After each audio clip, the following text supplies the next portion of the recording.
Keep yourself in the loop of everything football on the Golden State Media Concepts Football Podcast. The latest news on and off the field, be it college football, Big Ten, SEC, Big 12, Pac-12, ACC to the NFL. We've got you covered. Listen to the Golden State Media Concepts Football Podcast.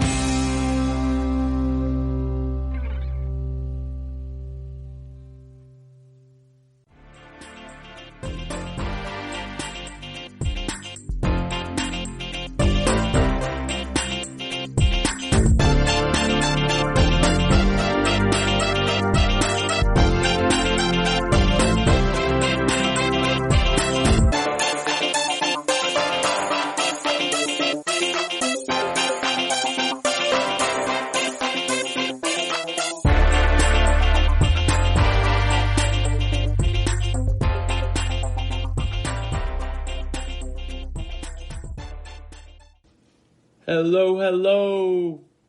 Good morning, good afternoon, good evening, depending on when and where you're listening to this show, but we thank you for tuning in and listening. This is the GSMC Football Podcast, brought to you by the GSMC Podcast Network. As always, I am your host, Kayvon, and we thank everyone for tuning in today. We've got a great day ahead of us. Start off the show, we definitely have a dark topic that's not always fun, but it's something that we need to talk about. And then we'll dive into some more football storylines after that. But I hope you're all doing well. It's 100 degrees here in Raleigh, North Carolina, so it's a hot one. I'm not going to get too long of an intro here because I want to save a lot of time for this opening segment here. But my day consists of me having to, after I finish this show here, it's early here Saturday morning. You guys will get this episode coming out tomorrow morning, Sunday morning, and then hopefully you can listen to it as soon as you can. But whenever you are listening to it, I appreciate you. So I'm going to finish this, and then I'm going to head on down to Greenville, North Carolina, which is about an hour and 45 minutes from Raleigh. And I'm going to help my girlfriend move into her apartment. She's going to med school at ECU, and that's about to start up. So that is my day. I have to help someone move, which is never fun. But hopefully it won't take too long. So I just wanted to start off the day letting you guys know a little bit about what I'm about to be doing here. And I hope everyone's getting excited. You know, we have golf. Tiger Woods is back, and I know we've had golf going on, but it's Tiger, baby. I mean, when Tiger is back, it's a whole different ball game, right? And that's no disrespect to any of the other golfers or anything like that, but it's just like, it just feels like when you see Tiger out on the golf course, it's like all is right in the sports world. And that's what I felt. I'm not even kidding. For the first time in 4.5, 5 months, I really feel like sports are coming back. I know there's a lot of questions with football still, and I know this is a football podcast, but everyone listening to this podcast loves sports too, I would imagine. All right? I mean, if you love football, you love sports. And of course, that means you could just love football, but football is still a sport. So it just has that feeling. You know, Tiger's back. He didn't play. He played a good -1 round on Thursday. Tough round on Friday. Went +3 or +2. No, yeah, +4 actually. Now he's +3. He made the cut, right on the cut. So he's actually teeing off. I think he just finished hole 1 as we speak right now. So we'll see how he finishes the weekend. Probably won't be the best, but, you know, he's just getting back into it. And it's just great to see him and all the other golfers back on the course. It's great to see this MLS tournament is working. The cases have gone down. The positive cases have gone down for that tournament ever since it started. It's looking like the NBA bubble's working. The women's soccer league's bubble's working. The WNBA was working. MLB's about to come back. Their cases are going down. I mean, they're really looking positive. And I know football, there's still a lot of questions, but it's just a positive vibe around in the sports world, and it's great to see that. Unfortunately, with all of that positivity, there is a dark cloud over in our nation's capital that will not go away. And that's how we're going to have to start the show today. And again, These are not fun shows. I do not enjoy doing these type of shows, and I don't think you guys really enjoy listening to these type of shows. But unfortunately, stuff like this happens. And when stuff like this happens, it would be ignorant for me as the host to not talk about it. And it would be unfair for you guys as the listener for me to not talk about it. I feel like it's my duty to bring to light what has happened, even though all these other shows are talking about it and everyone is going to hear what others have to say. But as a radio show host, as a podcast host, this is something that I feel like would be wrong for me not to discuss. And that's where we're going to start, okay? I'm sure everyone has heard about the article the Washington Post dropped Thursday afternoon about the 15 women accusing former Washington employees of sexual harassment. The Washington NFL organization employees, okay?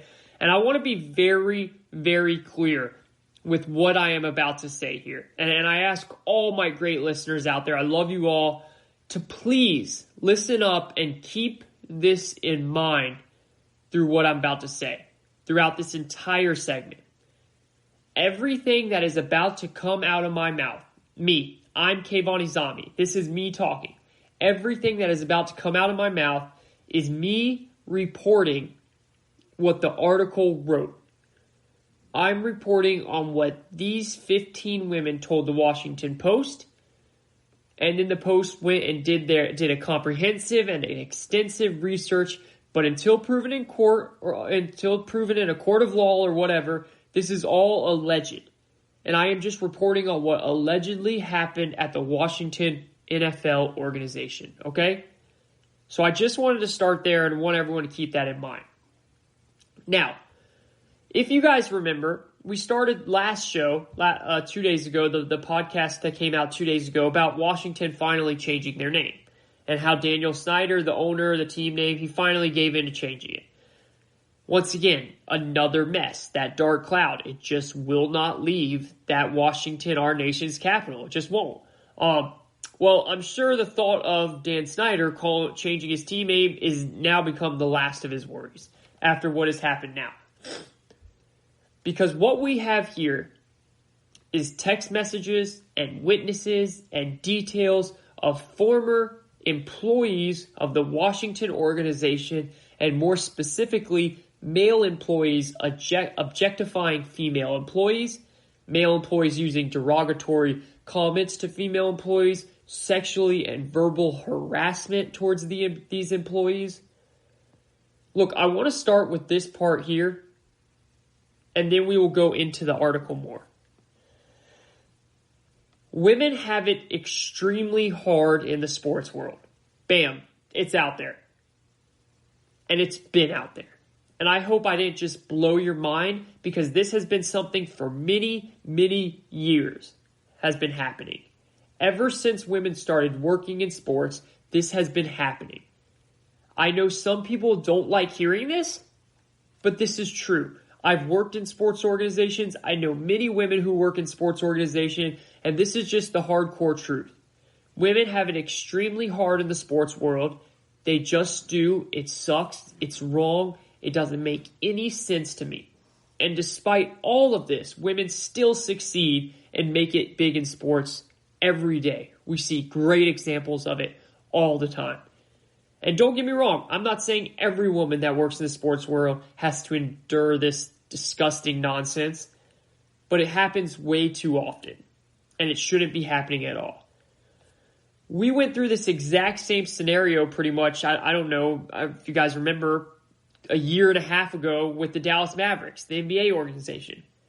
And every dang time I hear this, it always amazes me that there are men in these big and powerful organizations with such little confidence and such little self-esteem in themselves that that instead they have to go and belittle or even worse, harass women.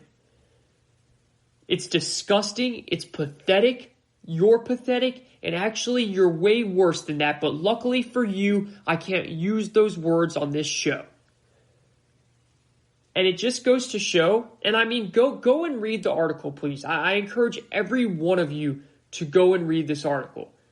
And look at the title. Look at the working title that some of these men have. I mean, we're talking about the former director of pro personnel, Alex Santos. The former assistant director of pro personnel, Richard Mann. Former longtime radio play-by-play announcer and senior vice president, Larry Michael. And former president of business operations, Dennis Green. And former chief of operating officer, Mitch Gershman. I mean, these are serious people with real titles involved in this organization. And more on those names in a bit, okay? Now, I do want to say, and this needs to be said because we have to be fair, and we are reporting what we're seeing in the article, okay? We're going off the allegations made and what was reported. There were no allegations in the article about Dan Snyder, the owner of the Washington organization, okay? There were no direct allegations in the Washington Post about Dan Snyder, the owner of the Washington organization.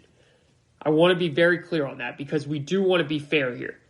The article did say that Dan Snyder would belittle employees, making them feel uncomfortable, but there were no allegations against him. So he is not specifically mentioned by the 15 female former Washington employees. But this is what happens when you allow people of power to do what they want. You get men that feel like they are invincible, that they can do whatever the heck they want. This is how a culture becomes bad. This is how a culture can get out of hand so quickly. And it all starts with the leader, the highest level of the organization. Even if that person isn't the one doing the actual harassing of these women, you're turning your head. You're giving these men too much power. You're not setting strict guidelines and rules that everyone must follow. I don't care who you are, what your title is, you must follow them. Even the ones with the biggest powerful title, especially the ones with power. And when you keep turning your head, then you keep letting this get out of hand. You keep letting this happen, and it creates a disgusting culture that unfortunately ends up hurting a lot of people. So when it comes to this Washington organization, and real quickly, for those people out there, because I've seen people all over the internet, Twitter, all that stuff, say, can we please just stick to talking about football when it comes to these organizations and what happens on the field? First of all, to all of you that say that, and I'm not saying any of my great listeners are the people that say that, but I've seen this. And for people that say that, I'm sorry. I truly am sorry that that is how your brain thinks, because that's a major issue. And as long as I'm hosting this show, we will talk about these subjects. And then also, this does have a direct line to what happens on the field. So I mean, think about this. There is a reason why the Washington organization has not won a playoff game in over 10 years. There's a reason why they've only had one 10-win season in the last decade. Look, one of my best friends is a fan of the Washington team. He's miserable during football season because they can't win. You want to talk football? All right, let's talk football. You guys remember DJ Swearinger, right? Well, those that don't remember, he's a football player that currently plays for the New Orleans Saints. He's a safety. He used to play for Washington. He played 2 seasons with them in 2017 and 2018. Well, during that time, a man named Jay Gruden was the head coach. We're all familiar with Jay Gruden, right? He has a brother, John Gruden, coach of the Raiders. Big football family. Well, Jay Gruden and Swearinger had their differences. Let's just say that, okay? They definitely did not see eye to eye often. There was always some going back and forth between them. Well, recently, Swearinger decided to bring light to a text message thread that he had back in 2017 when he was with the Washington organization. All right? These text messages are with the head coach that was with the organization at the time, Jay Gruden, which during the time, Jay was the head coach, Swearinger was the safety, both were at the Washington organization. Washington got pounded that day 40-16 by the New York Giants, one of their rivals. Later that night, Swearinger receives a text message on his phone that says this: "Wanna play? Let's effing go." Wanna play? Let's effing play. And obviously, I'm just bleeping it out for the purposes of the show, but it was not bleeped out in the text message. Swearinger texts back and says, "Who's this?" The person texted back saying, "Call me back." Swearinger said, "I don't know who this is." The person texts back saying, "It's Jay Gruden. I'm waiting." So let's just recap here, all right? We have the coach, a man, an older man of an NFL organization. There's only 32 of these. It's a very special job, texting his player saying, "Wanna play? Let's effing play." The player is saying, "I don't know who this is." After Jay Gruden says, "It's Jay Gruden, I'm waiting," Swearinger texts back saying, When can face-to-face, man-to-man, tomorrow or tonight if you'd like." Swearinger then again goes, "And what do you mean you want to play?" Jay Gruden then texts back, the coach says, "Where you want to meet? We can meet tonight or tomorrow." All right, that's what the coach just said. Then the player texts back Swearinger and says, "We'll let cooler heads prevail tomorrow at 10 a.m. Jay Gruden texts back, "Done." Then that next morning, Jay Gruden told Swearinger that someone told Gruden that Swearinger was talking bad about him in a meeting. And then Gruden said he realized it wasn't true, and he apologized to Swearinger. Guys, people are saying, what does that have to do with this article, this about 15 women allegations of being sexual harassed? Well, this is I'm telling you guys to see the culture. I'm trying to show you guys the culture that we're talking about within this Washington organization. Matter of fact, what culture? This is what happens when the leader, the owner, the face of the organization belittles his employees, treats his executive staff and other employees like they are trash. Let me read you guys a little piece of this article, and it says, and I quote, okay, "Snyder, the owner, routinely belittled top executives according to 3 former members of his executive staff, perhaps most intensely Green, the former sales executive whom Snyder mocked for having been a male cheerleader in college. After one executive staff meeting, according to one former employee, Green said Snyder had ordered him to do cartwheels for their entertainment." So, guys, you see what I'm saying here? When the executives see the owner, the main guy, belittling other people, other executives, when they see that, they feel like they can do the same to people below them. It's a trickle-down effect. So when you have an owner that lacks accountability, that lacks responsibility, and is as an absentee, and his organization pretty much mirrors that of a college fraternity, then yeah, it's not far off that your coach is trying to square off with his starting safety. He's trying to fight his starting safety in the middle of a night because he heard that he was being mocked during a meeting. Come on. I mean, this organization has been a complete and utter mess. This is an organization that has always been different, and not in a good way.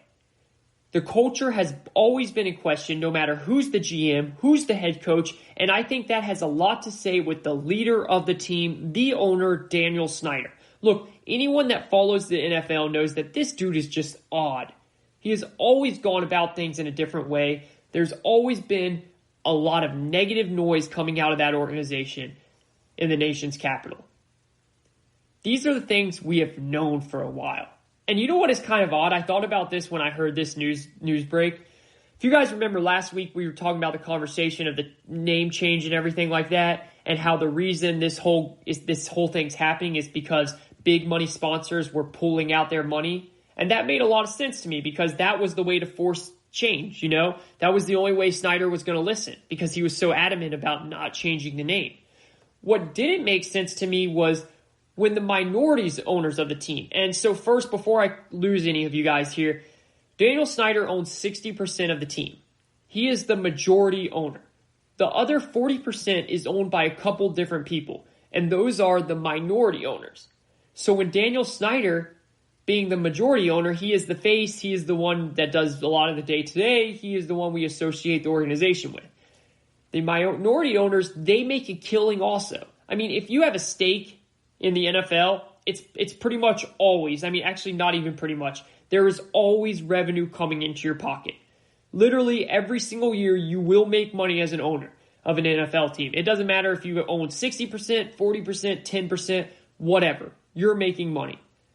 So last week when the sponsors threatened to pull out money, well, then we figure out the name is going to change, but then we hear that a day later, the 3 minority owners have threatened to sell their stake in the team. And that's what makes zero sense to me. I was like, how does that make any sense? I mean, I just explained to you guys the amount of profit that you make as an NFL owner. So it makes you wonder, makes you kind of ponder, did they know that something was about to come out? That there was a big article that was about to drop a bombshell on this organization? So that's something that immediately thought in my head, and I digress, but I thought that was kind of interesting. So now let's look at the article itself here, okay? There was one female name that was actually used in the article, and her name is Emily Applegate.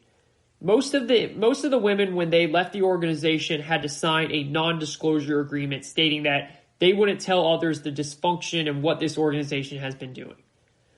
So because of that, they were not allowed the ability and the freedom to speak on record. Others were just flat out scared, and rightfully so. Only Emily Applegate was the one that spoke on record. The allegations of sexual harassment and toxic workplace culture was spanning from 2006 to 2019 and were raised by 15 women, all but one of whom spoke to the Washington Post on the condition of anonymity. Alex Santos was the former director of player personnel for the Washington organization, as we said earlier. He was fired this week, and he was being accused by 6 former employees and 2 reporters who covered the team of commenting about their bodies and making unwelcome overtures, according to the Post. In text messages obtained by the Washington Post, Richard Mann, who was the assistant of player personnel, was also fired within the past week. He shared with a former employee his conversation with coworkers about whether she had undergone a breast enhancement surgery. 7 former employees alleged to the Washington Post that Larry Michael, the play-by-play voice of Washington, would routinely speak about the physical appearance of female colleagues in a sexual and disparaging manner, including a college-aged intern in a comment that was caught on a hot mic in 2018. Former team business executives Dennis Green and Mitch Gershom also were mentioned in the Post. Green, who resigned in May of 2018 after it was reported that he had sold access to Washington cheerleaders, including attendance at a 2013 calendar photo shoot in Costa Rica, is named in the Post report for having encouraged members of the sales staff to wear revealing clothing and flirt with suite holders. Emily Applegate, the only former Washington female employee named in the Post report, said Gershman verbally abused her over minor workplace issues and also complimented her body. So I know all of that is really hard to hear, and it's just pathetic and disgusting, but I just wanted to read you guys some parts of the article to give the audience an idea of what these allegations were about. Again, please, I encourage everyone to go out and read the article themselves.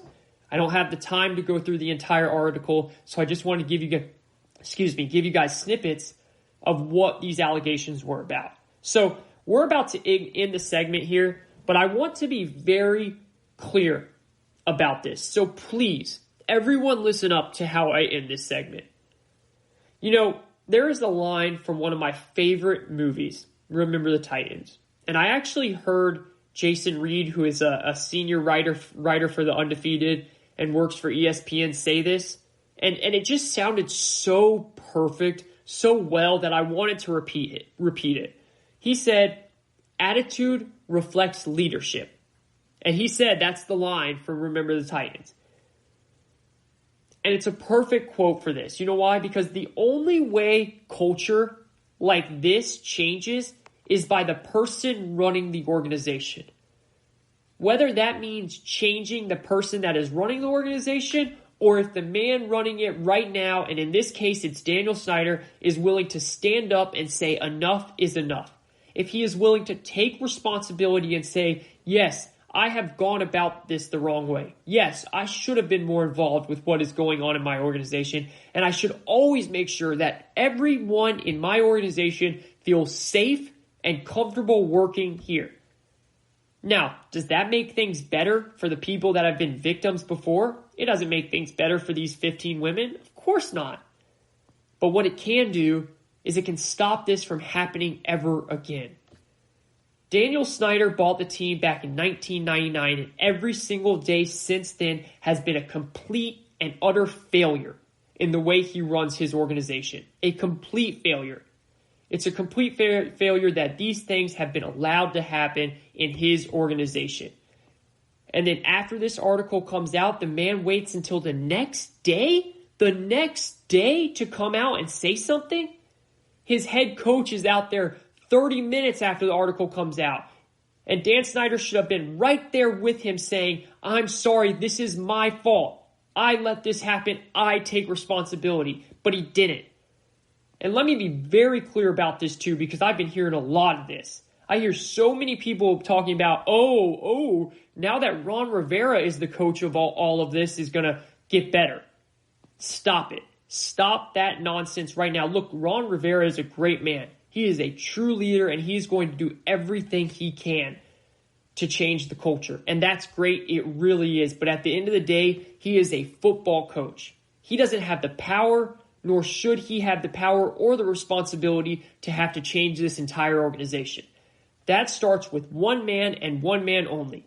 If he can't stand up and accept his faults, accept the issues this organization has had, accept the terrible culture for years that his organization has had, and then learn and change the culture himself, if he can't do that, then he needs to be out.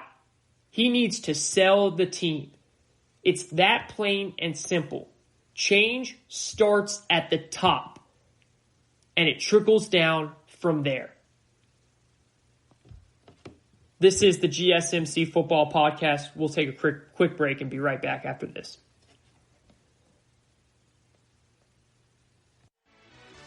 Are you looking for help for your fantasy football team? Check out the GSMC Fantasy Football Podcast. Get today's best advice on who to start, who to sit, even who you should draft. From sleeper picks to red hot lineups, they got it all covered for you. That's GSMCpodcast.com/fantasy-football-podcast. We'll cover traditional leagues, Dynasty, PPR, even IDP leagues. When you need fantasy help, there's just one show to hit up. Don't forget to like them on Facebook and follow them on Twitter. Visit GSMCpodcast.com for more info.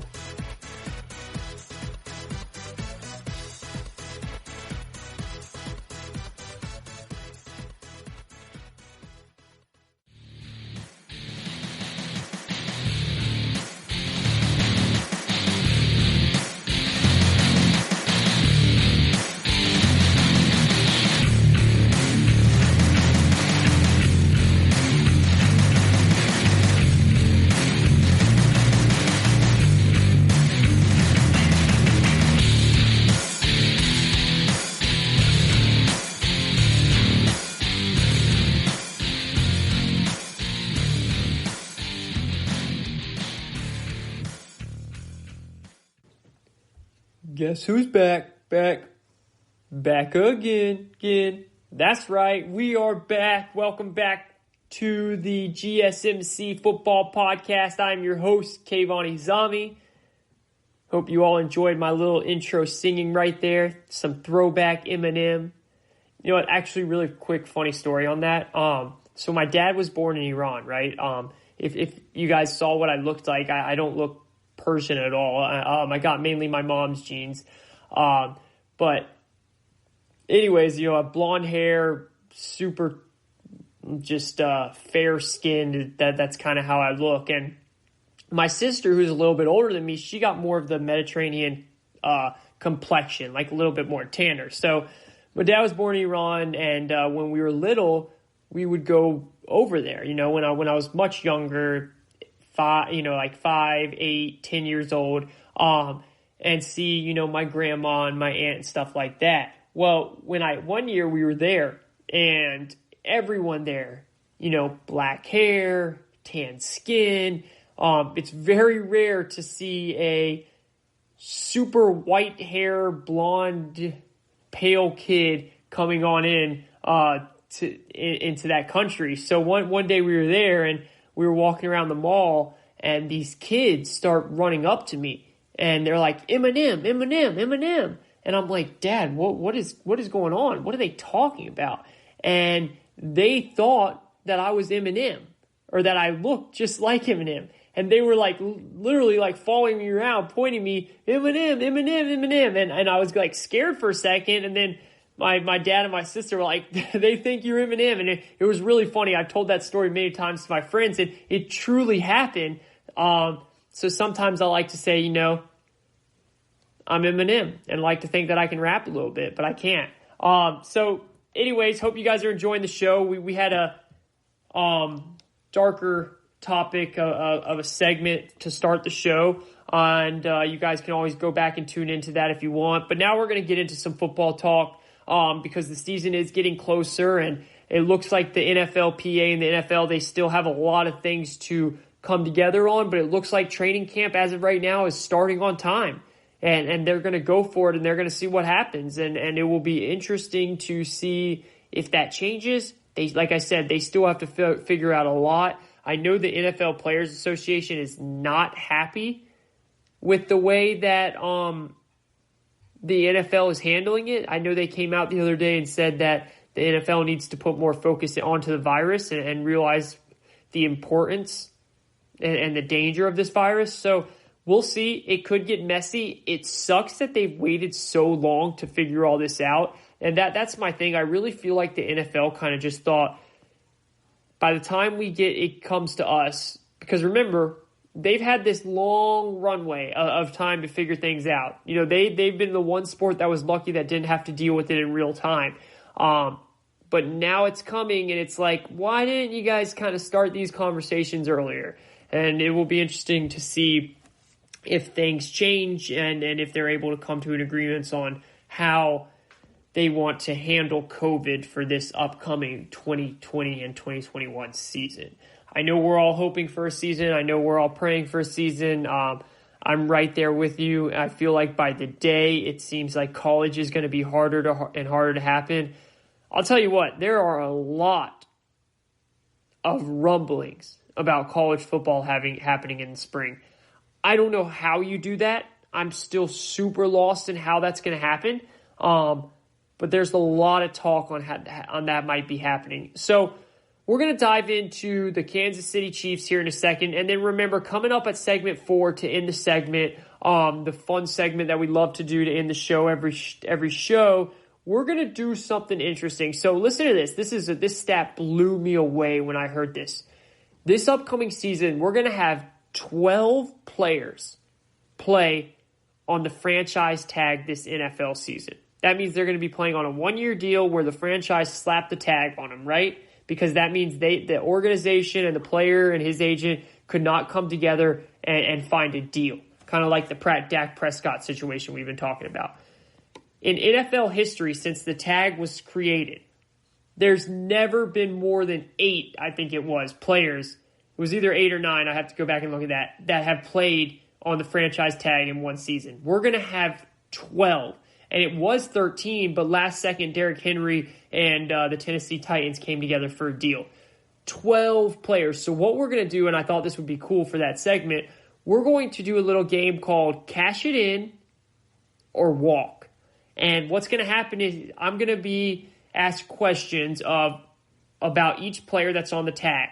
And I'm going to have to make a decision for that organization if, come at the end of next season, they're going to then let that player walk or they're going to sign them to a big, long-term deal, okay? And just quickly for people that don't understand, when a player plays on a franchise tag, after that, two things can happen. One, the team can slap the franchise tag on them again. They can only do it 2 years in a row, then they're done. It is very rare for that to happen to players that are not quarterbacks. It's honestly really rare for even it to happen to a quarterback, but we did finally see that happen a couple years ago with Kirk Cousins. That's the first time we've seen that really happen. So usually what happens is a player plays on the franchise tag. They have all season to negotiate with the organization. It's kind of like another prove it deal. And if they do well and the organization is impressed and the player wants to stay there, of course, then they come up with a long-term deal. If not, the organization can then say, hey, head on home, or hey, we're not going to re-sign you. Go hit the open market. So I'm going to decide, will the franchise re-sign them, cash in, cash in, or will the player walk. And that's what we'll do for segment number 4, okay?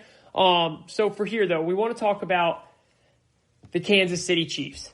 This was a huge signing. So the Kansas City Chiefs recently signed Chris Jones, and if you guys listened to the last podcast, I kind of talked about that deal in mid-segment because it broke on my phone. The Adam Schefter news came up, and my brain was triggered to say something about it. So we knew Chris Jones wanted a big deal from the Chiefs, and he was on record numerous times saying he wasn't going to risk coming in and playing if he didn't get a deal.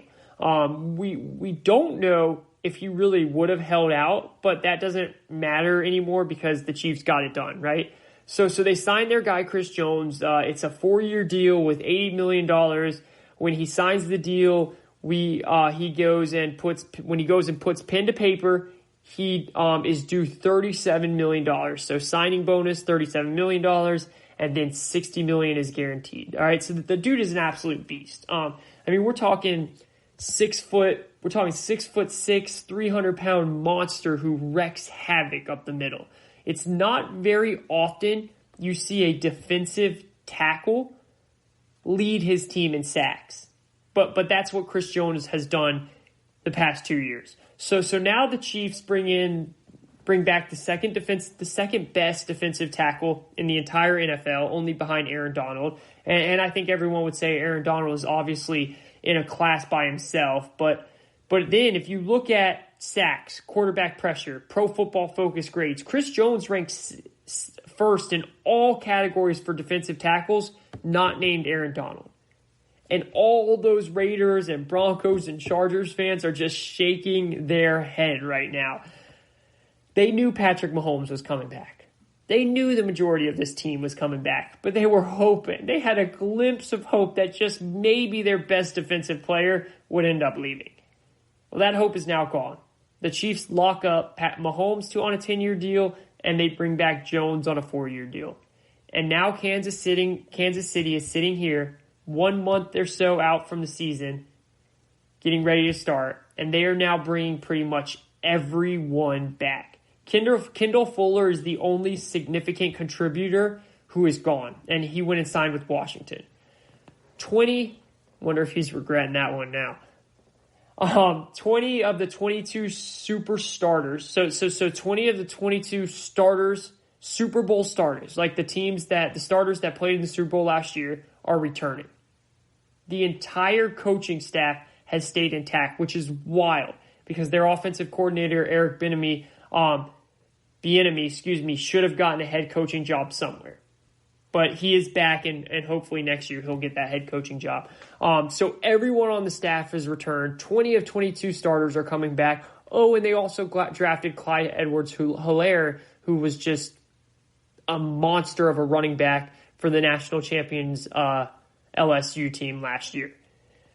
I honestly thought Chris Jones was going to get traded before the draft because I had no clue how they would make the money work. I really didn't, but somehow they did. And now, once again, this is just a testament to Brett Veach, the general manager of the Chiefs. He is just showing every day this offseason that he is the best general manager in all of football. Let's remember, this is the Chiefs team that came into the offseason with only $5 million in cap space. $5 million. And somehow they were still able to get 2 massive deals done. They now have their entire core of players. The 7 best players on the team are now under contract through at least 2022. I mean, it's remarkable. And then for all those players that are saying, oh, well, once all those contracts start to kick in, they're going to be screwed. I mean, they're going to be screwed. Not necessarily. 2022 is when all of these big contracts start to kick in. So in 2022, they will owe Frank Clark $26 million, Tyreek Hill $21 million, Chris Jones $22 million, Patrick Mahomes $32 million. And the Chiefs will still have $86 million in cap space. That, by the way, I just want to say, came from Sports Track, which is one of those cap websites where they put all the numbers together and they can show you every team's salary cap, what their salary cap is for the future and all that. And that's projecting that the cap will rise the way it has been. It obviously will go down this year or stay the same maybe if the NFL is able to keep it stagnant. But by the 2021 season, it's going to rise back up because it's the NFL and it's a beast of a business. So if all of that stays right, and even if it doesn't, they're still going to have all of those players under contract, and they still are going to have an enormous amount of money to go out and sign players. I mean, the way these deals have been done, and most importantly, and this is the biggest point in how you become a successful football team, the Chiefs do not whiff on their draft picks. They just don't. That is the key. I mean, that is the key to being successful as an NFL organization. Someone put this on Twitter. I want to say it was Louis Riddick of ESPN, but I'm not positive. I have to go back and look at that because I do want to give him credit. They said the Chiefs have not missed on a top 3 draft pick since 2011. Now, that's not the top 3 picks in the entire draft, my friends. That's their first 3 picks in the draft. So whether it's first round, second round, third round, they hit on all of those picks. They have not missed on a top 3 player since 2011.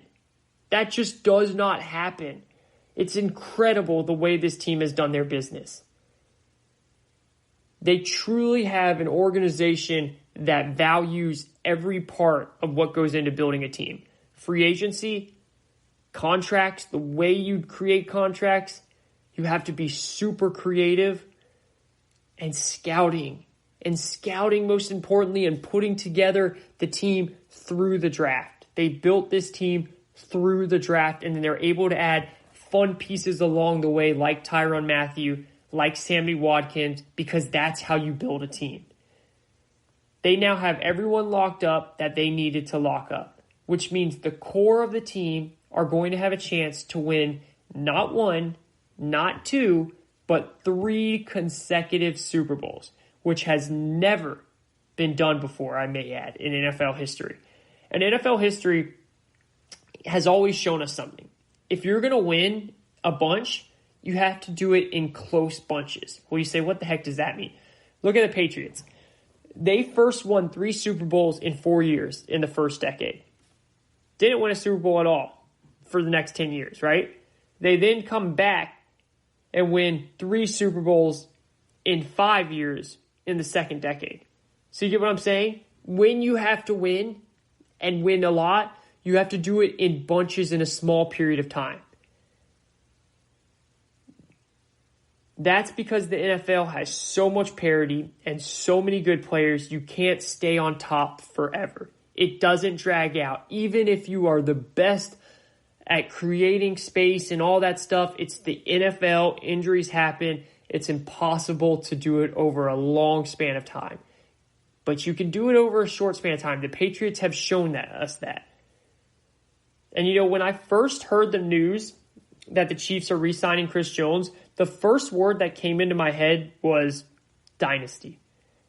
Now, I know that word gets thrown around way too much in the sports world. And they have a lot of winning to do if they want to get to that dynastic point in the next couple of years. I totally get that. But I'll tell you what, they are putting the pieces in play to make it happen.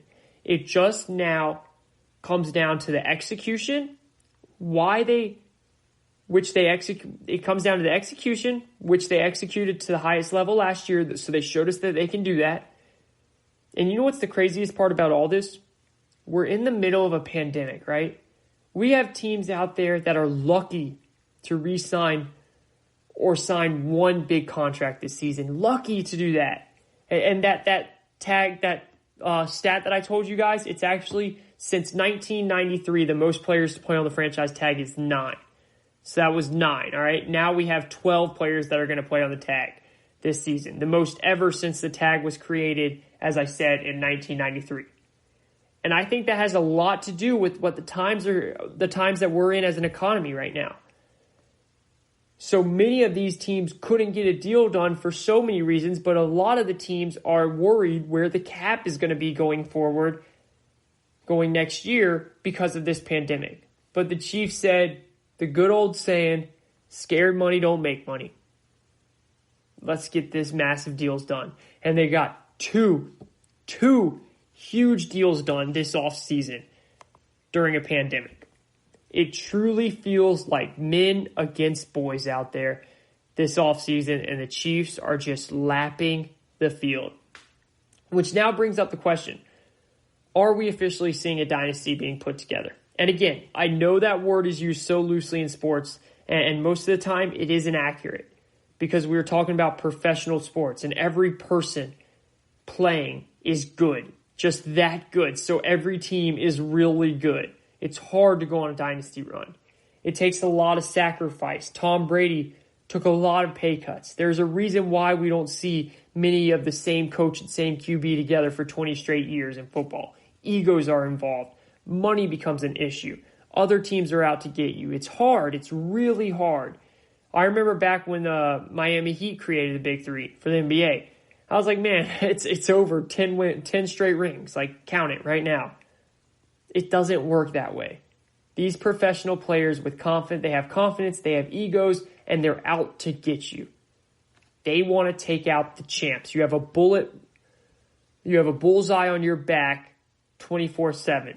So when it comes to the Chiefs, I'm not suggesting that they are going to become a dynasty, but what I am saying is, man, they're putting the pieces together. They really are, and they're just saying, here, it's all out there. Now it's just you have to go execute it on the field. You have to stay healthy, and you got to execute it on the field. Going into the offseason, they had 7 players in question, and they signed every single one of them. That does not happen in sports on a regular year, especially during a pandemic. But the Chiefs sat there and said, watch this. They're bringing back 5 of their top 6 rushers, 8 of their top 9 receivers, 6 of their top 7 offensive linemen. Oh, and they drafted Clyde Edwards-Helaire, like I just said. An absolute juggernaut of a team. And it makes you say, if you can take the Chiefs or the entire field, how are you not taking the Chiefs? So coming into this season, I'm being serious here.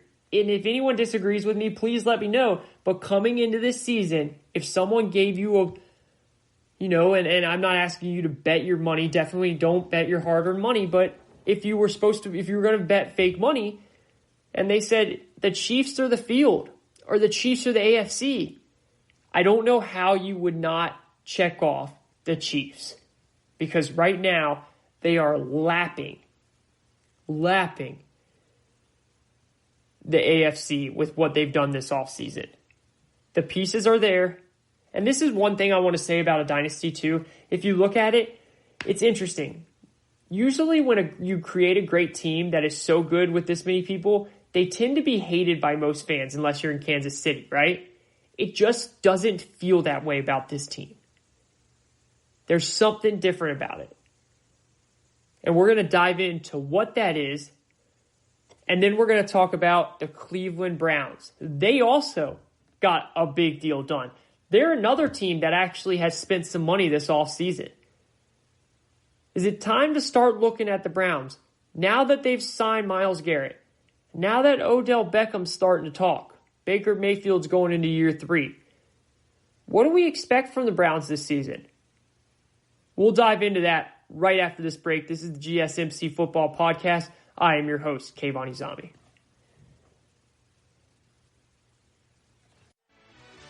Check out the show that's built on the MMA. From the UFC to extreme cage fighting, they got the fights covered. Check out the GSMC MMA podcast. Get the latest news on past or upcoming fights. Join us as we talk to and about some of the biggest names in the MMA, past, present, and future. When it's the fight game, there's just one show to check out. GSMCpodcast.com/MMA-podcast. Don't forget to like them on Facebook and follow them on Twitter. Visit GSMCpodcast.com for more info.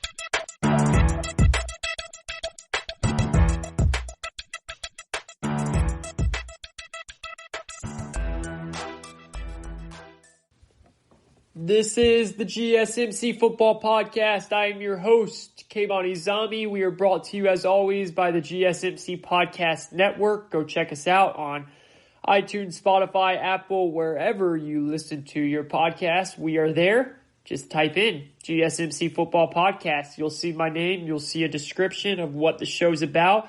Click on it, subscribe, listen, enjoy, because I know you will.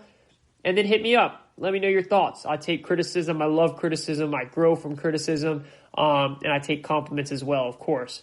So I do hope everyone's enjoying. We've had a fun show. On to segment 3 now. We were just finishing segment 2, talking about, and I started the show real quick before we went into what's going on with Washington, the Washington organization, talking about Tiger Woods. And again, I know this is a football podcast and we stick to football, but it's just, Tiger being back on the course makes it feel like sports are right. Sports are back. All things are great in the sports world. And it does feel that way. The NBA bubble, it's working. The MLS bubble, it's working. MLB test positive cases are going down. And then now we have the NFL and the NFLPA trying to come together. And college football's that kind of outlier that's still looking iffy. And I told you guys that from the beginning, that college football is going to be the hardest sport to get right in this type of virus because these are not professional athletes. So, just want to give you guys a little update for Tiger, even though when you guys are listening to this, it might be the 4th round, but Tiger did make the cut, and he has teed off already. He got off to he just finished the front 9. He had 2 bogeys and 2 birdies, so he's still sitting at +3. Obviously, he doesn't have a chance of winning this tournament, but it would have been cool to see him get back in, close to contention on moving day here. But it's his first tournament back since the pandemic and all that's happened, so he's warming up. He's getting used to how things are without the crowd. This is the first time ever that we've watched Tiger without the Tiger roar in the background, without the people in the background. So that's got to be different for him.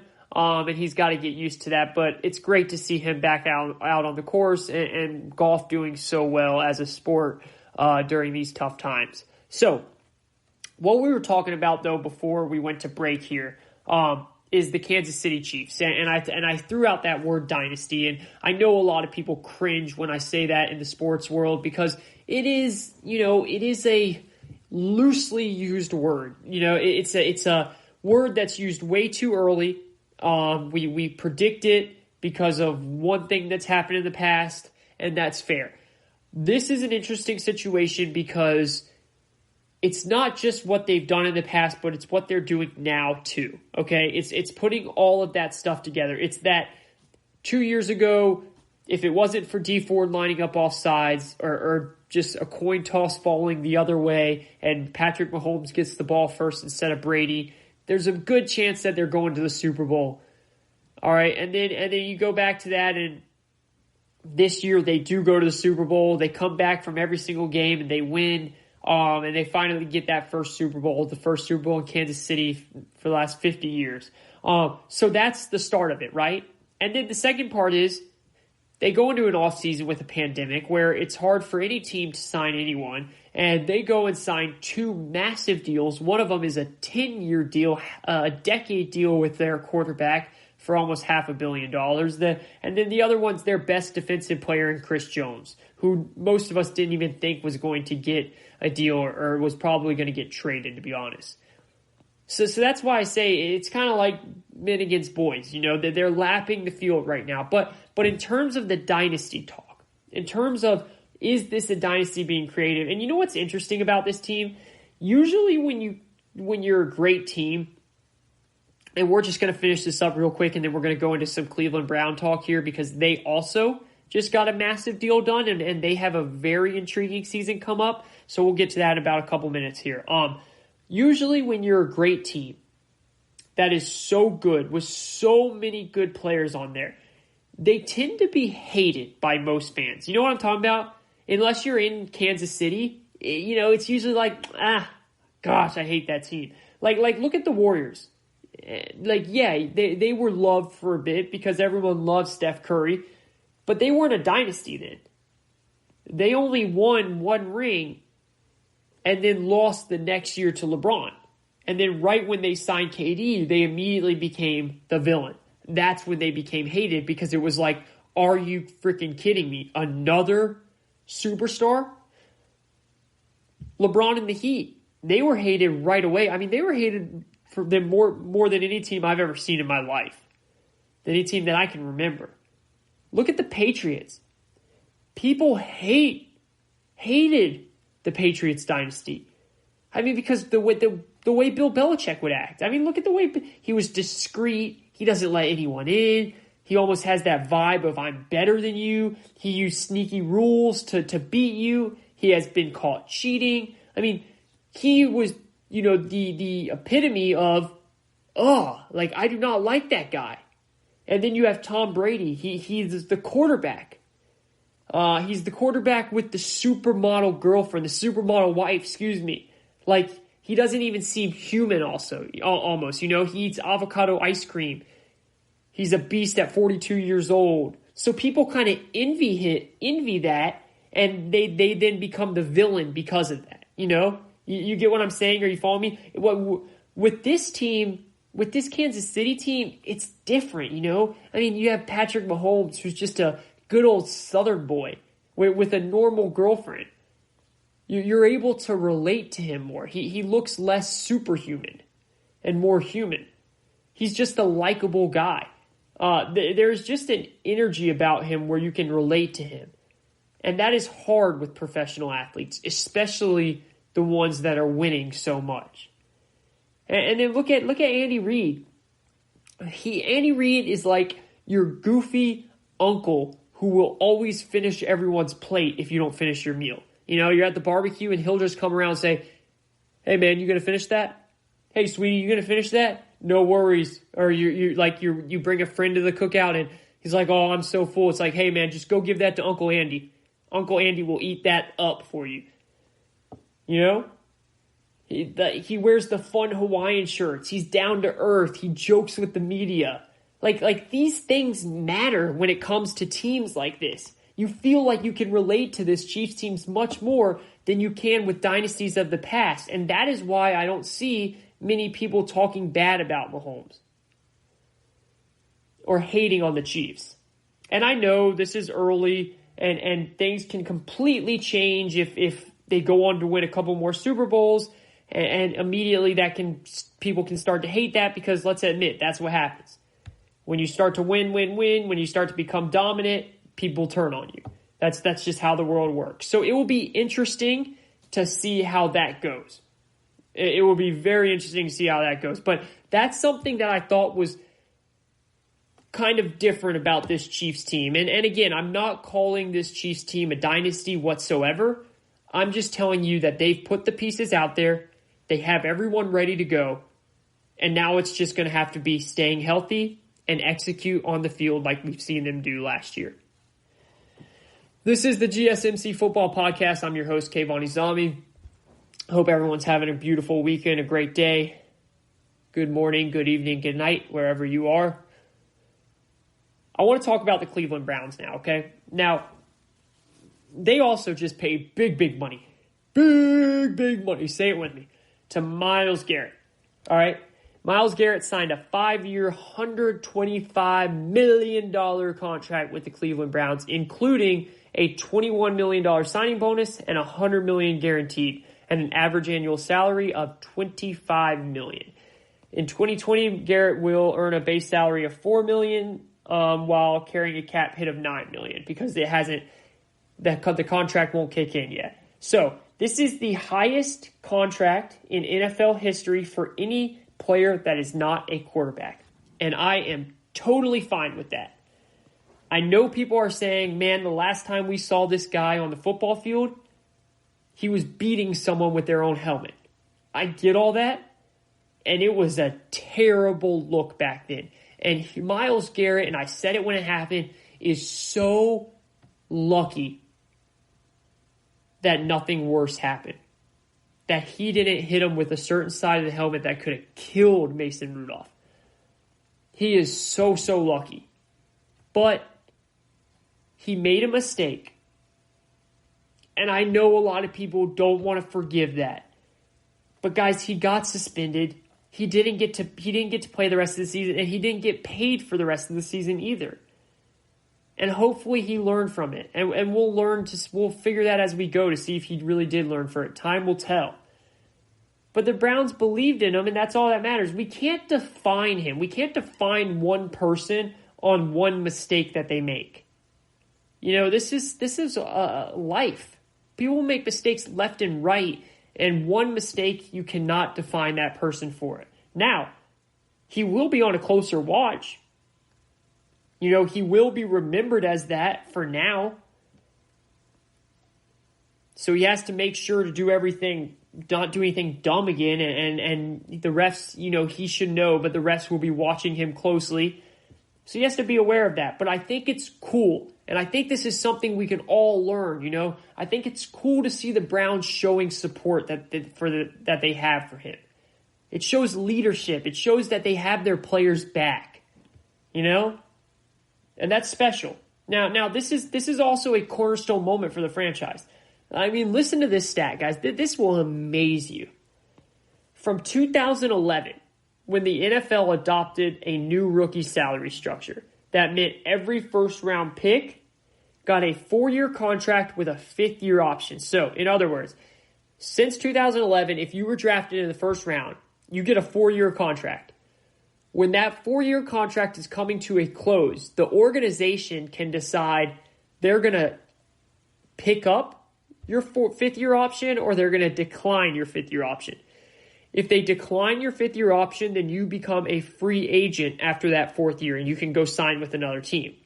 If they pick up your 5th-year option, then you will play a 5th year with that team, and during that 5th year, you can negotiate, or you can negotiate with your team to get a good deal done, or they might let you go after that 5th year. It's kind of like another prove-it year.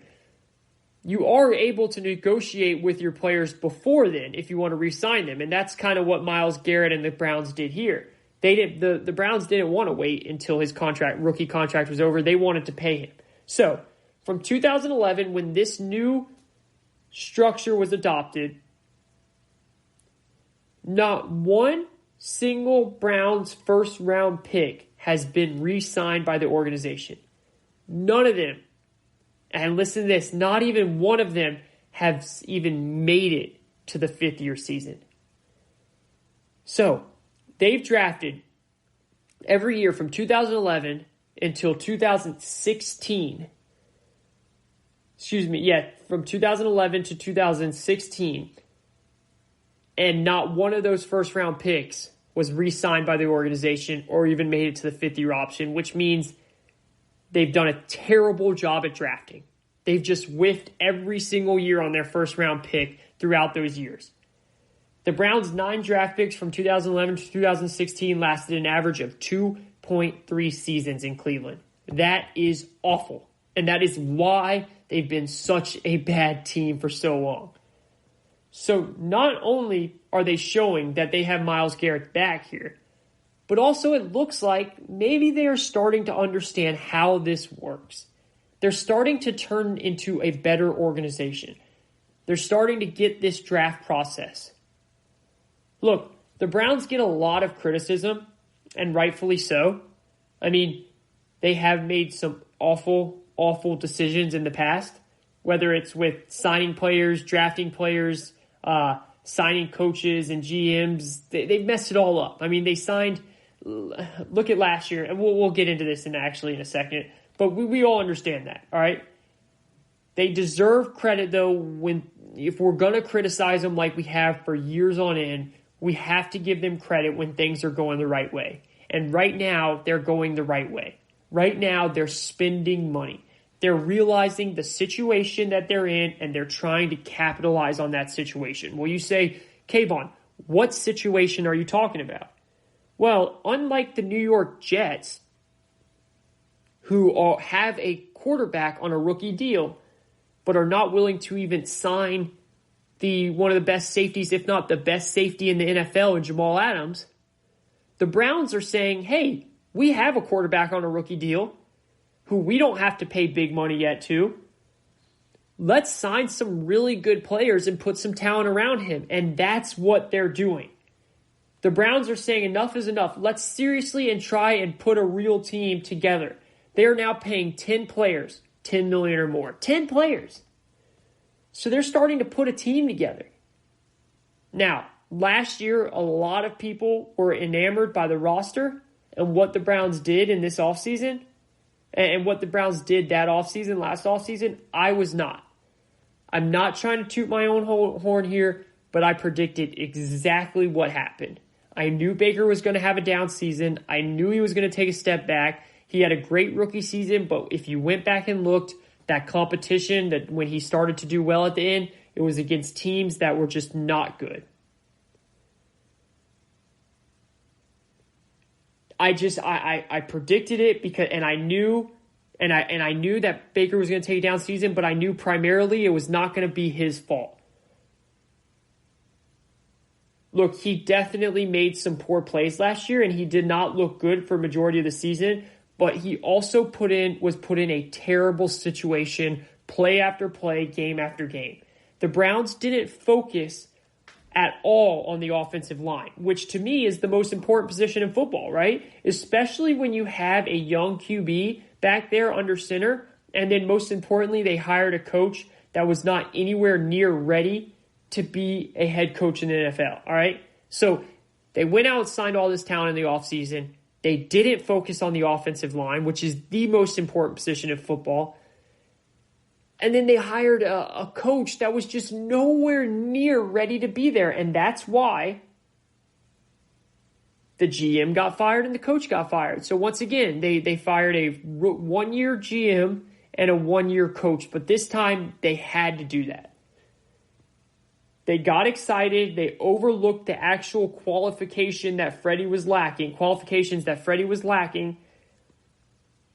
because Freddie Kitchens was the offensive coordinator when Baker was doing so well towards the end of 2 years ago, and they said, let's sign him.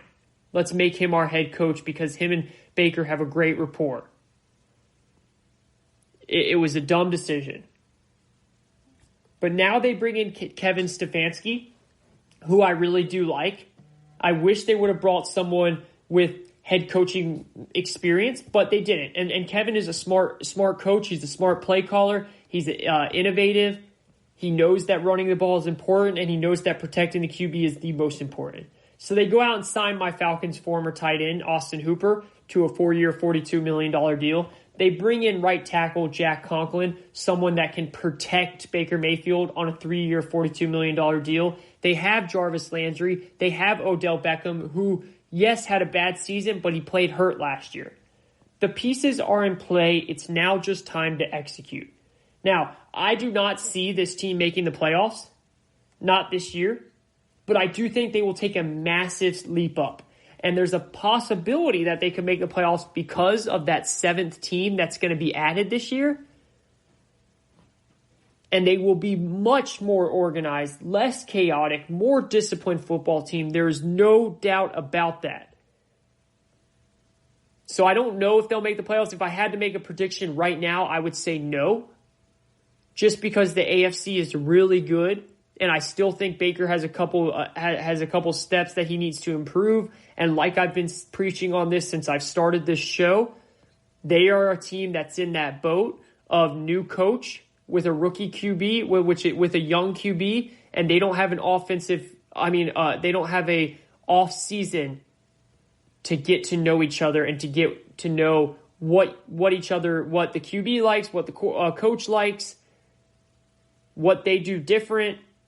To connect. That is the most important connection in football. The coach, especially when your coach is an offensive coach, and the QB, especially when the QB is a young QB. So they didn't get that. They don't have the luxury because of the pandemic to have that type of connection this offseason. I still think, like I said, I'm interested. I'm intrigued to see what Baker does with all this talent around him. I can't wait to see what he does with a decent offensive line around him, and a head coach that actually knows what they're doing. I would pump the brakes a little bit on talking about 10 wins. It's a very tough division. The Steelers are going to take a jump up. The Ravens are going to be just as good, and the Bengals will be better than they were last year. So it's a tough division, but they're making positive strides. They signed Myles Garrett. They said, I have your back, Myles. They're sticking with Baker Mayfield. They're bringing someone in that fits him, and they're going for it. And that's what an organization has to do. And it looks like they're turning the corner, and for that, you get an applause from me. This is the GSMC Football Podcast. Hope everyone's having a great day, a great weekend, whatever you're doing right now, or whatever day and time it is right now where you are. But I'm glad you're listening. We're going to take a quick break, and when we come back, it's time for that final segment, baby. We're going to have some fun. 12 players playing on the franchise tag this season. What happens to them next season? Are they cashing in, or are they walking away? Just wait till the answer I have coming up next. Check out the show built around the women of MMA. From the UFC to the extreme cage fighting, we got the fights covered. Listen. It's the Golden State Media Concepts Women's MMA Podcast. The latest news of upcoming fights, discussions of previous matches. Join us as we talk to and about the biggest names in women's mixed martial arts. Past, present, and future. When it's the women's fight game, you know where to listen to. The Golden State Media Concepts Women's MMA Podcast.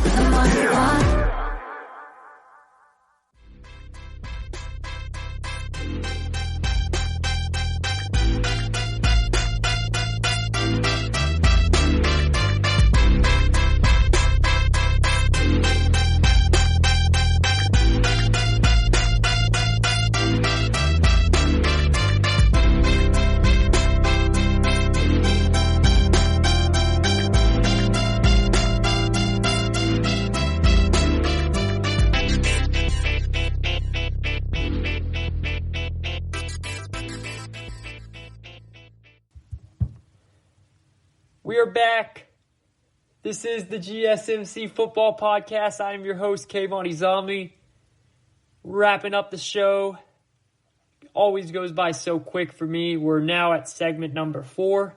The last segment of the day. My favorite segment, as always, where we try and switch things up and have a little bit of fun. Do something different. And we've had a good show today. You know, we had a very intense conversation about Washington and the organization and the report that came out through the Washington Post a couple days ago. Which if you're just now tuning into this part of the podcast, definitely go check that out because it was a well-informed segment, I like to think. And then we went on to talk about the Kansas City Chiefs and the Dynasty that a lot of people think they're becoming. And then we wrapped up that third segment with some Cleveland Browns talk. Chris Jones of the Chiefs got a big deal. Then Myles Garrett went and got a big deal, and that was a massive deal. That wasn't just a big deal. So we wanted to talk about where the Browns were. And I know, I told you guys last podcast that we're going to do a division where we talk about an upcoming division for every show to see where we are heading into the season, what that division looks like, who's the winner, predictions, all that type of stuff. But, luckily enough, we were pretty busy today. We had a lot of storylines this week. So we had to derail course for a little bit, but next show we'll get back going. So we thank everyone for listening. As always, we hope you guys have enjoyed it, and let's finish it out with a fun last 20 minutes here of a really good segment. So what this segment's going to be is this was a really wild offseason. So this offseason we had 13 different players get franchise tagged. As of 2 days ago, so as of I'm recording this on Saturday, so you guys will listen to this on Sunday. But as of Thursday, we had 13 players on a franchise tag. For those that don't know, a franchise tag is when you and the team cannot come up with a deal to re-sign you, so they slap a tag on you, which means you get paid for 1 year for whatever the rate of your position is, whatever the market your position is. You get paid for that year. After that year is over, then you can officially hit free agency. You can try and collaborate, come together with your team and sign another deal, sign an actual deal this time, or they could hit you with the franchise tag one more time. They can only hit you with the franchise tag twice, but that does not happen often. That's very rare for that to happen. It's actually only happened one time a couple of years ago with Kirk Cousins and Washington ended up letting him go, and Minnesota signed him. We all know that. So the whole thing is now 12 players. Derrick Henry ended up coming up with a deal with the Tennessee Titans. So he has a long-term deal now. That means 12 players are officially going into the 2020 season because the deadline's over. There's no more negotiating. You and the team cannot negotiate anymore until the season begins and it starts to go. So there's 12 players, the most ever in NFL history, to go into the 2020 season playing on a franchise tag. That means at the end of next season, there's going to be a lot of decisions to be made by organizations about these 12 players. So I thought we'd do a little fun game called Cashing In or Walking Away. And what that game is I'm actually going to bring in some help here. So you guys, I know you guys are always tired. It's always me talking, right? 90 minutes every show, and I always go over. Trust me, my producer gets mad at me about it. So this time, I thought I would bring someone else in so you guys don't have to always hear my voice. And it's going to be my esteemed sports reporter, Emily Parks here. Emily, how are you doing today? I'm doing well, Kayvon. Thanks for having me on the show. Awesome. Well, we're excited to have you. So what's going to happen is Emily is going to ask me a question about the 12 players. She's going to ask me a question. We're going to pretend we're going into next offseason, and she's going to ask me if I'm going to cash in or walk away from the player. So in other words, I will be the organization pretty much, and I'm going to have to make a decision if now I want to re-sign this player or if I want to let them hit the open market. Does that make sense? You ready to go? I'm ready. Let's All right. get started. Let's play some cashing in or walking away. Hit it. All right. First up, we have Dak Prescott. Kayvon, are you cashing in or walking away at the end of the season when it comes to Dak Prescott? Ho, this is the best one, right? This is the one everyone's wanting. I'm walking away, baby. I'm walking away, but let me clarify this because this is a tricky one. He will get paid, just not by the Cowboys, okay?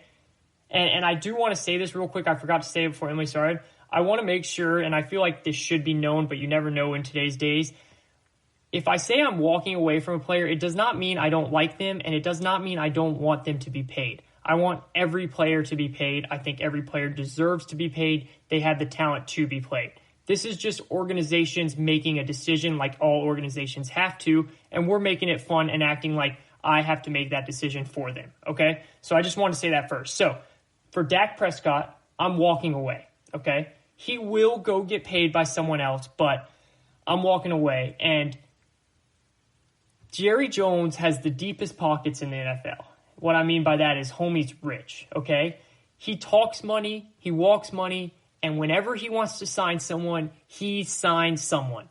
He didn't sign Dak Prescott, okay? That tells me he's not sold by him. Now, if Dak goes out and wins the Super Bowl, he's going to pay him whatever he wants. I don't see that happening, so that's why I say he's walking away. Jerry Jones has given him everything Dak wants. He has Amari Cooper, Ezekiel Elliott, a new rookie wide receiver in CeeDee Lamb, who a lot of people thought was the best receiver in the game. All right, he's got Michael Gallup, a rising star, a really good O-line. The problem is he's gone 8-8 and 9-7 the past couple years. Okay? He has to do something big this year. NFC Championship or Super Bowl for him to get paid. I don't see it happening, so I am walking away. Who you got next? All right. Now we have A.J. Green, one of the best receivers in the game. Are you cashing in on A.J. Green or walking away? I'm walking away. Walk, walk, walk. Look, A.J. Green's about to play on the franchise tag for $17.865 million. This is going to be he's been in the league for 9 seasons. He's a 7-time Pro Bowler, and he has been one of the NFL's most productive receivers in the league those 9 years, okay? The problem is he's just not healthy. He can't stay healthy. If healthy, then Green is one of the best, most dynamic receivers, and with the number 1 overall pick that they just took in Joe Burrow at quarterback, Joe Burrow needs help on the Y out, all right? Green could be a huge assist to him. The only thing is he's making $17.9 million this year, and he didn't play one single game last year. He's missed 23 games over the past 2 seasons. The guy is too injury prone for an organization that doesn't like to spend money anyways. We all know the Bengals, all right? Yeah, they did spend some money this offseason, but usually in the past, they have not been someone that likes to spend a lot of money. A.J. Green has been too banged up, and unless he has a superstar-type season, I don't see the Bengals risking it. Walk, walk, walk for me on that. What you got next, Emily? All right, so Tampa Bay has a dilemma with Shaquille Barrett. Are you cashing in or walking away? Yeah, money, money, money, baby. Cash that in. Go ahead and go take it to the bank right now. I'm cashing that one in. Look, this is the franchise tag. He'll be making $15.828 million this year for 1 year on the franchise tag. It will be his 6th year in the league. Undrafted in 2014, he spent his first 5 seasons in Denver where he pretty much did nothing. He just wasn't very relevant, all right? But after joining the Bucs last year, something sparked. He exploded. He led the league with 19.5 sacks, also a franchise record for the Tampa Bay Buccaneers. And because of that, he'll make $15.8 million. He wants to be paid as a defensive end, which would be $17.8 million. And I think he's going to thrive even more this year. I don't know if he'll get to that 19.5 sacks, but he'll still be a beast. He'll still wreak havoc up there because Tom Brady is going to be their quarterback, which means their defense is always going to be in good positions, not bad positions. If you guys remember this, last year he had Jameis Winston. He threw 30 interceptions. That means their defense was in awful positions all the time. Tom Brady's not going to do that. Tom Brady's going to put this defense in very good situations. It's going to take less pressure off Barrett. He's got a phenomenal defensive coordinator in Todd Bowles. I'm telling you, I think the fit was perfect. I understand he did nothing in Denver his first couple years, but him and Tampa, sometimes a new change of scenery, it sparks new life, and that's what it did for Shaquille Barrett. And Tampa Bay should be mad that they didn't pay him, find a way to get a contract with him this year, because they're going to owe him even more next year. Money, money, money all day for Shaquille Barrett. What you got next? Arizona, the Cardinals, put a transition tag on Kenyon Drake this offseason. They were not able to come up with a deal. So, Kayvon, are you cashing in on Kenyon Drake or walking away? Walk, walk, walk. I'm sorry, Kenyon. I'm sorry, but I'm walking, man. And so they slapped the transition tag, which is different from the franchise tag, but essentially same type of thing. He'll be making $8.5 million, which is a sizable raise from his $3.4 he's been making as a rookie the last 4 years. He's a mid-season acquisition from Miami last year, and he came in. It was a small sample size, but he did well. He was averaging 102 scrimmage yards per game. In the new offense, he looked good with Cliff Kingsbury's offense and Kyler Murray back there under center. He did look good. He really did. The problem is two things. One, the Arizona Cardinals have already paid big money to a running back in David Johnson. What happened? They had to trade him. They regretted the deal right after they made it. I don't see a year or two later they decide to give another big money contract to another running back. Second problem is he's making $8.5 this year on a transition tag, right? Derrick Henry, who is the rushing champion last year. In the 2019 season, Derrick Henry was the rushing champion, and he just signed for a long-term deal with the Tennessee Titans where he's making $12.5 million a year. The Cardinals are not going to pay over $8.5 for Kenyon Drake if the rushing champion's only making $12.5. That just doesn't make any sense for them. This is an offense where they can plug and play running backs, I believe. It's good enough to do that. And while I love the running back Kenyon Drake, 8.5, more than that is just not, it's not going to happen in today's day with the running back. Walk, walk, walk on that one. All right, so next up we have Hunter Henry. Tight ends are very hard to come by in this league. Are you re-signing Hunter Henry or letting him walk? Yeah, this one's awesome. I'm money on that day. Go to the bank, cash it in right now. Hunter Henry, this is the steal. I mean, you got to hear this, Emily, okay? This is the steal of the season. Hunter Henry is going to be making $10 million this year. That's it. The tight end position is the most underrated, underpaid position in NFL. I mean, we're talking about one of the league's most promising young tight ends at this position. All right, he rebounded. He had a knee injury last year, was out all year pretty much. He rebounded this year, 55 passes for 652 yards, 5 touchdowns. After 3 seasons, he ranks among top 10 tight ends in Chargers history. Just after 3 seasons in receptions with 136, yards with 1,709, and touchdowns with 17. For $10.6 million, only kickers and running backs make fewer money on a franchise tag. Henry might even be a bargain. That is such a cheap deal. The Chargers will have to pay him or let him walk. They will not be able to tag him again because they have guys like Joey Bosa and Keenan Allen coming up on free agency. What I believe will happen, just pulling out my psychic skills, they're going to slap the tag on Joey Bosa. They're going to pay Hunter Henry that big money he deserves. Pay that man all day. And if they are crazy enough to let him walk, then every single organization out there is going to be trying to pay that man pretty much. What you got? All right, next up we have another linebacker here with Bud Dupree and the Steelers. Kayvon, if you're the Steelers, are you cashing in or walking away from Bud Dupree? I'm walking away. And there's a couple reasons. Bud Dupree, 5 seasons in the NFL, $15.82 million he'll be making on the franchise tag this year. 2015 first-round draft pick. He finally showed this year why the Steelers thought that highly of him when he came out of Kentucky. Healthy all season for once. Dupree had a breakout year. 11.5 sacks, 4 forced fumbles, bada boom, bada bang. He had a great year, all right? He parlayed a career year. The problem is he's going to have to prove more. All right, he's going to have to prove that he's not just the beneficiary of playing opposite TJ Watt. Okay, TJ Watt gets double teamed every single play.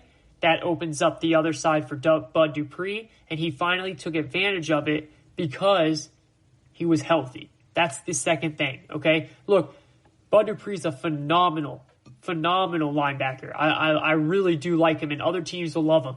This is the thing, though. All right, how much money is he going to want? Because he's making $15.828 million this year on the franchise tag. So let me just read you guys what some of the top linebackers in the league make. Khalil Mack. I hate to say it. He's no Khalil Mack. He's making $23.5 million. Von Miller's making $19 million. Bobby Wagner's making $18 million. C.J. Mosley's making $17 million. Za'Darius Smith's making 16, and Chandler Jones is making 16. That's the top 5 paid running backs. He's right below there at 15. So he's not going to be making more or equal to those guys. He just hasn't done enough yet. Like I said, phenomenal player. And if he's willing to go down to the Myles Jack, Deion Jones, who Deion is my favorite, he's on the Falcons. If he's willing to go down to that $14.2 million a year, the Steelers will sign him up all day. But is he going to be willing to take that pay cut? The defense is really good. They're going to have to pay J.J. Watt soon. They do a very great job at drafting. I don't know how that's going to work. I think that when their back becomes against the wall, they're going to say goodbye, Bud Dupree. Walk, walk, walk. What do you got? Next up, the Ravens are on the clock. It's Matthew Judon. Are you keeping Judon with that defense or walking away? Yeah, I got to walk again, and it's another linebacker. I know I'm walking away from another one, but this is why. Let me tell you. Judon, four seasons in the league, making what just like Bud Dupree, that $15.828 million on the franchise tag. Look, Judon's been one of the 4 NFL defenders to have recorded at least 150 tackles, 70 quarterback hits, 40 tackles for a loss, and 20 sacks since 2017. Big stuff, right? That's great. He reached his first Pro Bowl last year after leading Baltimore with 9.5 sacks and 14 tackles for a loss. The AFC North champion leading sack man in 2019 with 9.5. He'll make that 16 or 15.8. The Ravens made a similar type of financial compromise with Terrell Suggs in the past. They could end up doing this again. He was a consistent pass rusher, and he was the only consistent pass rusher for the Ravens. So that's a huge plus. 33 quarterbacks hits were 23 more than any other Raven. They didn't have a good pass rush last year. They didn't. There are questions, though. Is Judon an elite pass rusher? He's never recorded double-digit sacks in a season ever.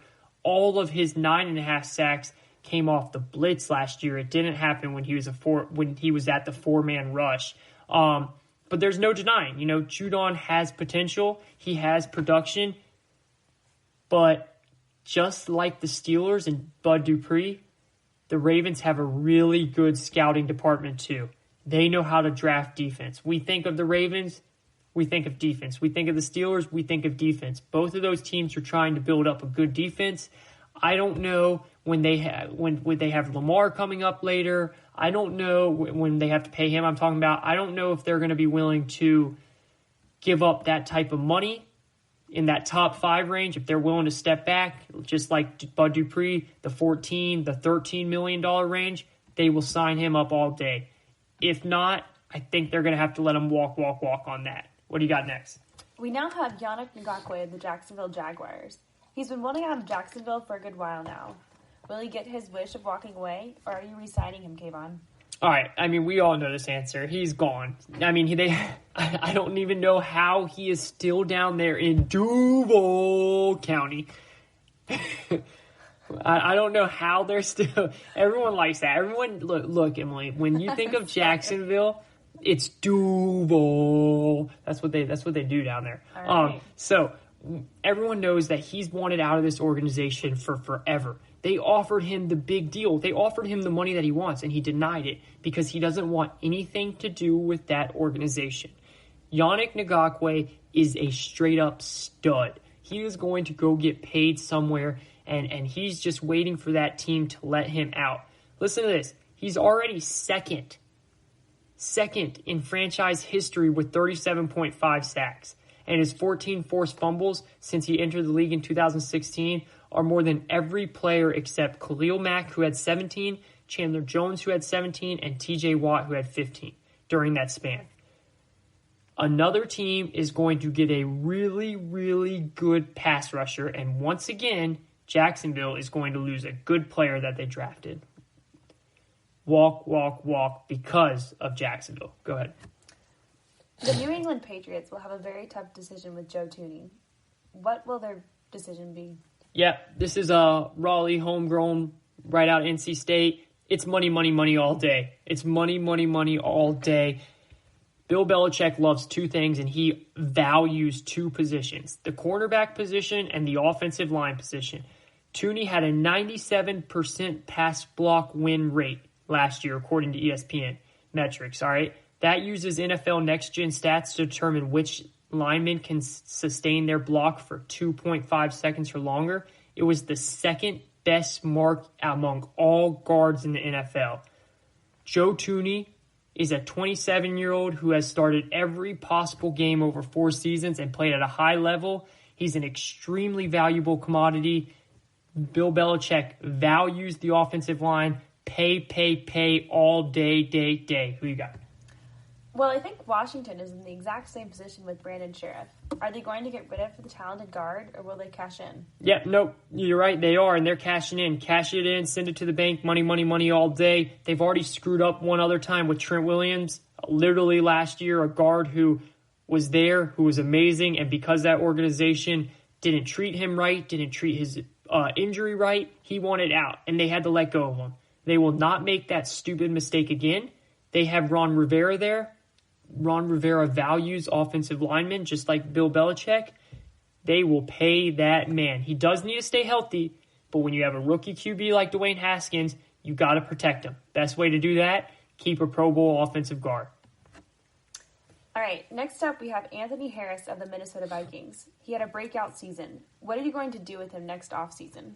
Yeah, I'm paying him. It's money. These last couple ones, we're flowing out the money. We're opening up the checkbook. Look, Anthony Harris, $11.4 million on the franchise tag, 5 seasons in the NFL, started as an undrafted free agent. He climbed the ranks of the Vikings defense over the 5 seasons and became a pivotal part of the secondary. When Andrew Sendoa sustained an injury in 2018, 6 weeks into the season, Harris took over starting duties and has never looked back. He totaled 6 interceptions in 2019 and has continued to progress, starting opposite Harrison Smith, who is, in my mind, one of the best safeties in the league. The Vikings are going to want to keep that duo together. They're going to pay up for Anthony Harris. Next up, another safety, Justin Simmons of the Denver Broncos. Will John Elway re-sign the stud safety or look to the draft for a rookie? Yeah, more pay up. Let's go. John Elway. Look, John Elway is a stud at drafting defensive players. I don't get it. I don't know how he does it, but I swear they have a good cornerback, safety, or pass rusher every single year on that team. And they're going to do that with him this year too. They're going to sign him. He's one of the best safeties in the league. He was voted second team All-Pro last year. His best overall season of his career. He's played every snap of the past 2 seasons, topping 1,000 in each of those years, and has taken on a variety of roles, including playing the nickel cornerback when the defense has had injuries. He's versatile, he's healthy, durable, and he's a stud. Sign me up all day, money. What now? Last but not least, Leonard Williams of the New York Giants. The defensive lineman wants big money. What are you going to do, Kayvon? Cash in or walk? Yeah, I'm walking hard on this one. No disrespect to Leonard Williams, but I am walking. I'm turning around, and I'm running, to be honest with you. I mean, he'll get money from somewhere. He will. But I can't. There's no way. This man is about to make $16 million for one season, and he had half of a sack last year. Not a full sack, half of a sack. And he's about to make $16 million for 1 year. I know that having sacks is not everything. There's more to it, and he's a great run stopper defender. He really is. The Jets traded him for a reason. They traded him to the team in the same city and the same arena as them. The Giants, they couldn't come up with a deal because they know that they don't want to pay him anywhere near the money that he wants. Unless he drops down his asking price super low, he is walking, and he is walking far away from both New York teams because clearly the Jets don't want him either. Walk on that. Emily, thank you so much for doing this. I hope, the listeners, this was really for you guys because I know listening to my voice all the time, like I said, can definitely get a little bit annoying. So I thought bringing Emily's voice on here to change things up, ask me the questions would be fun. I hope you enjoyed it, and if you did, then we will do it again sometime for sure. So, as always, we appreciate every single one of you guys listening. You guys mean the world to us. This is of course, the GSMC Football Podcast, brought to you by the GSMC Podcast Network. I would like to ask you that you please remember to subscribe to the show and write a nice review. That really helps us. Also, if you can, please follow us on Facebook, Twitter, and Instagram. Thank you, and have a great night and a great rest of your weekend. We'll be back later in the week. Tired of searching the vast jungle of podcasts? Now listen close and hear this out. There's a podcast network that covers just about everything that you've been searching. Hey! The Golden State Media Concepts Podcast Network is here. Nothing less than a podcast bliss with endless hours of podcast coverage. From news, sports, music, fashion, cooking, entertainment, fantasy, football, and so much more. So stop lurking around and go straight out to the Golden State Media Concepts Podcast Network. Guaranteed to fill that podcast itch. Whatever it may be. Visit us at www.gsmcpodcast.com. Follow us on Facebook and Twitter, and download us on iTunes, SoundCloud, and Google Play.